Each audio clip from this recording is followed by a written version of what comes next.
जी अस्सलाम वालेकुम। मेरा नाम अदनान इफ्तिखार है और आप देख रहे हैं Adnan Iftikhar adventure. Once again आज की जो वीडियो है वो एंटरप्रेन्योरशिप से रिलेटेड है और आज की इस वीडियो के अंदर हम देखेंगे कि बिजनेस प्लान क्या होता है। ठीक है, आज की जो इस वीडियो है, क्योंकि बिजनेस प्लान बहुत लंबा टॉपिक है, लेकिन इस पार्ट ऑफ द वीडियो या इस वीडियो के अंदर जो कंप्लीट है उसके अंदर मैं तीन चीज़ों के ऊपर एम्फेसाइज करूंगा। वो ये है कि बिजनेस प्लान का तारुफ के इंट्रोडक्शन क्या है, बिजनेस प्लान किसे कहते हैं, बिजनेस प्लान का पर्पस क्या है या वो किस लिहाज से किन चीज़ों में हमारी हेल्प करता है, और थर्ड जो है उसके अंदर क्या कुछ इंक्लूडेड होता है। अगर बिजनेस प्लान की मैं बात करूं तो बिजनेस प्लान जो है इट्स अ रिटन डॉक्यूमेंट, एक रिटन डॉक्यूमेंट है, और बाज़ लोग इसे कहते हैं it's a formal written document, जिसके अंदर हम ये चीज़ लिखते हैं कि हमने बिजनेस को करना कैसे है। अगर दूसरे लफ्ज़ों में कहें तो वो कहते हैं कि what you plan to do and how you plan to do it. ठीक है, आपने क्या करना है और उसको कैसे करना है। अब इसके अंदर जैसे आपके बिजनेस प्लान के अंदर इंक्लूडेड क्या है, अक्सर लोग कहते हैं कि जब अगर बिजनेस प्लान का क्वेश्चन पूछो बिजनेस प्लान होता क्या है, तो कहते हैं इसके अंदर मार्केटिंग है, गोल्स हैं, स्ट्रेटजी है।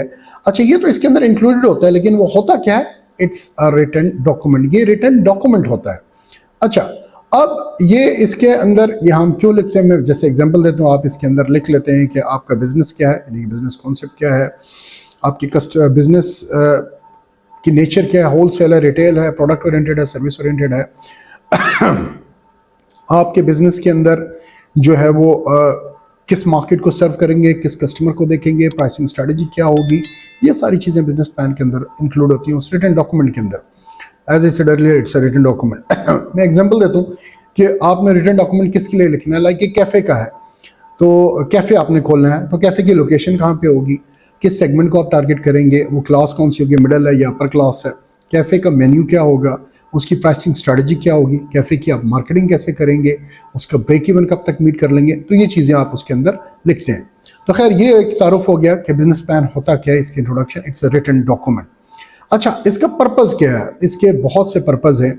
ठीक है, वन ऑफ द पर्पज़ ये है कि देखिए, जब बिजनेस प्लान रिटन डॉक्यूमेंट है तो वो आप लिख लेते हैं और उसके अंदर आपको और आपकी टीम को क्लैरिटी हो जाती है अपने विजन, मिशन एंड गोल्स की।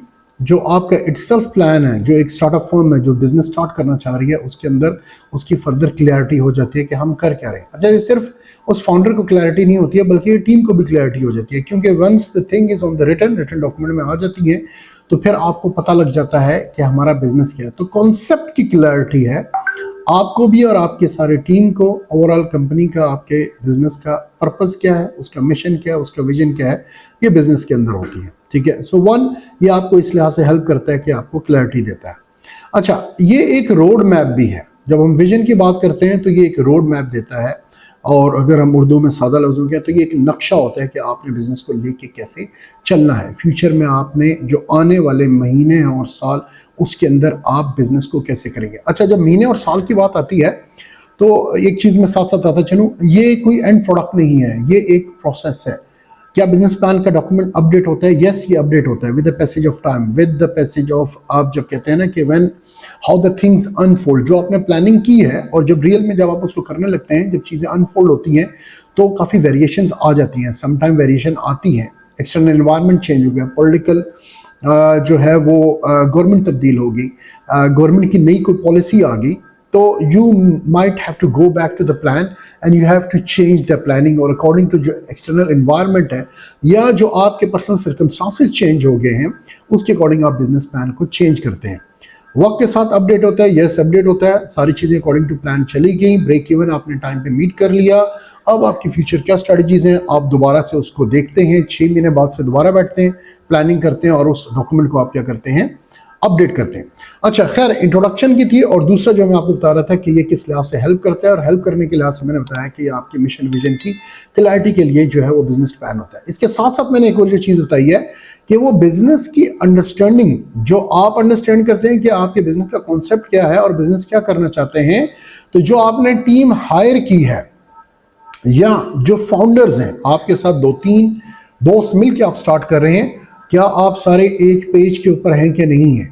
ठीक है, और जो एक समझ रहा है कि हमारे बिजनेस का कॉन्सेप्ट क्या है, ओवरऑल बिजनेस की फिलॉसफी है, वो आपका दूसरा फाउंडर और तीसरा फाउंडर भी समझता है कि वही है कि नहीं है। क्योंकि जब चीज़ें रिटर्न में आ जाती हैं, then now it's very clear. Road map देता है, yes. At the point of indecision author कहता है कि जब आप किसी पॉइंट ऑफ इंडिसीजन के ऊपर होते हैं कि जब आप डिसाइड नहीं कर सकते कि अब हमें क्या करना चाहिए, तो then you go back and refer your business plan कि हाँ जी हमने क्या लिखा हुआ था। लेट्स से मैं आपको एग्जांपल देता हूँ कि आपने कहा कि जी आपका ब्रेक इवन 3 महीने के अंदर मीट हो जाएगा। नाउ 3 महीने गुजर गए, ब्रेक इवन मीट नहीं हुआ। Now you come back to the business plan कि बिजनेस प्लान में अच्छा अगर 3 महीने के अंदर हम ब्रेक इवन मीट नहीं करते तो हमें क्या करना था। अच्छा देखा आपने कि ठीक है we should wait for next 2 months और उसके लिए बैकअप के अंदर हमारे पास मनी मौजूद है। ओके लेट्स सी 2 महीने तक आपने वेट किया, 2 महीने में again you are still facing some problem, maybe external environmental factor है या थिंग्स उस तरह से नहीं है, maybe you are looking for 1 और 2 मंथ्स मोर। अब क्या करना है, यू हैव ऑप्शंस कि either you have to go for the investment seeking investors के कॉन्टैक्ट लिखे होंगे, या आपके पास ऑप्शंस है बैंक की तरफ जाना है, इन्वेस्टर्स की तरफ जाना है, आपने एंजल इन्वेस्टर है या वेंचर कैपिटल फर्म्स की तरफ जाना है। ये वो सारी चीज़ें हैं कि eight the point of indecision जब आप डिसाइड नहीं कर सकते तो आप बिजनेस प्लान के अंदर आपके सारा कुछ लिखा हुआ होता है। तो विजन की क्लैरिटी है और ये रोड मैप दे रहा है eight the point of indecision के अंदर। जो थर्ड है श्योरली इसके अंदर सारी वो चीज़ें इंक्लूडेड होती हैं कि आपने ऑपरेशंस कैसे हैंडल करने हैं, मार्केटिंग कैसे करनी है। तो स्ट्रेटेजिक प्लानिंग और डिसीजन मेकिंग के लिहाज से ये आपको हेल्प करता है आपका बिजनेस प्लान। डिसीजन मेकिंग में जैसे मैंने अभी आपको रोड मैप में बता दिया, eight the point of indecision आपको डिसीजन मेकिंग के अंदर ये कर रहा है, हेल्प कर रहा है। अच्छा फिजिबिलिटी और रिस्क को आप देखते हैं बिजनेस प्लान के अंदर आप कर सकते हैं, आप स्वॉट एनालिसिस करते हैं, आपकी स्ट्रेंथ क्या, वीकनेसेस क्या, अपॉर्चुनिटीज क्या हैं, थ्रेट्स क्या हैं, और उसके साथ फिर जो one of the major reason है जो बहुत से ऑथर्स कहते हैं कि आप बिजनेस प्लान बनाते क्यों हैं, that is for the investment seeking purpose.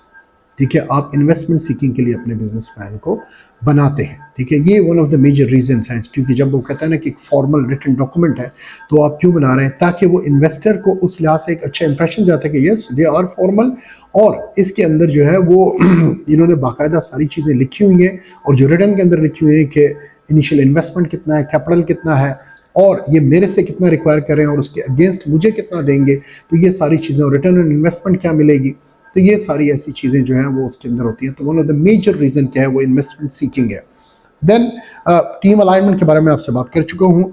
आप अपनी परफॉर्मेंस को जो है ना, ये बेंचमार्क हो जाता है बिजनेस प्लान आपके लिए कि अपनी परफॉर्मेंस को मॉनिटर करते रहते हैं साथ साथ कि जो हमने प्लान किया था उसके अकॉर्डिंग हम चल रहे हैं कि नहीं चल रहे, और जो वेरिएशन आ रही है उसको क्या क्या ऐसी रीजंस हैं। Either we are performing well, जैसे मैंने पहले बताया कि 3 महीने में ब्रेक इवन मीट करने का हमने सोचा था, लेकिन हम बहुत पहले कर गए, हमने 1.5-2 महीने के अंदर ब्रेक इवन मीट कर लिया।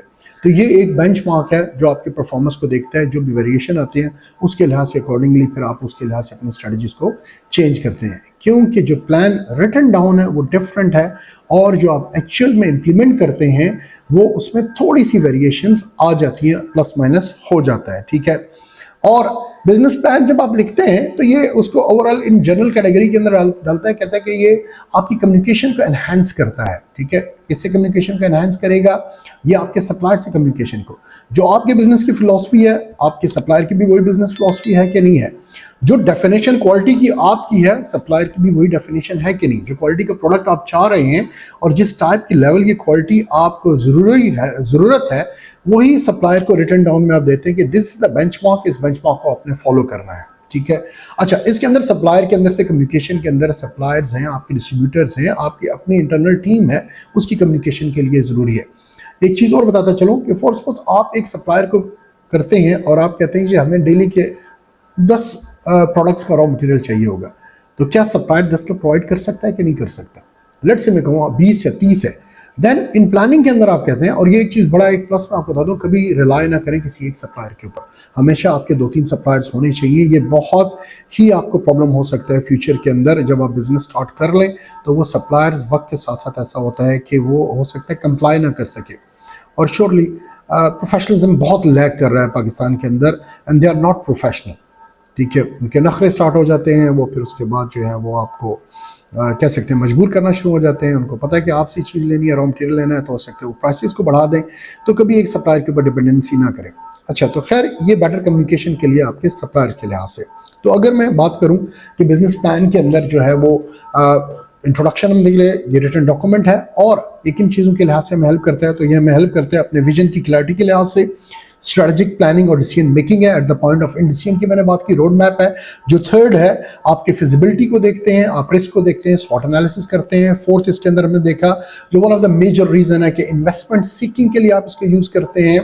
टीम अलाइनमेंट की मैंने पहले बात की है, और आपकी परफॉर्मेंस को आप मॉनिटर करते हैं जो आपने बेंचमार्क बिजनेस प्लान के अंदर सेट किया, और जो वेरिएंस आते हैं फिर वेरिएंसेस को आप जो है करेक्ट करते हैं।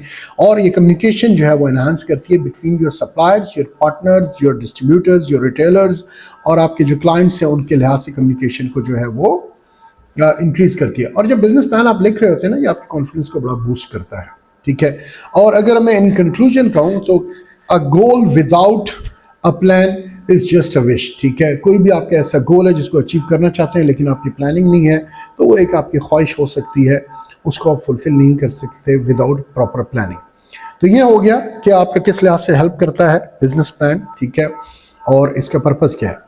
अच्छा, अब क्वेश्चन आता है बिजनेस प्लान के अंदर होता क्या है। इट्स ए ह्यूज डिटेल, बहुत ज़्यादा डिटेल है, लेकिन मैं एक क्विकली अगर आपको बता दूं तो बिजनेस प्लान के अंदर यस वो सारा कुछ लिखा होता है। जब बिजनेस प्लान की डेफिनेशन पूछी जाए कि बिजनेस प्लान क्या होता है, तो कहते हैं कि उसके अंदर जी स्ट्रेटजी होती है, उसके अंदर मार्केटिंग होती है, उसमें आपके ऑपरेशन होते हैं, ये तो सारा इसके अंदर इंक्लूडेड है। लेकिन बिजनेस प्लान रिटन डॉक्यूमेंट होता है।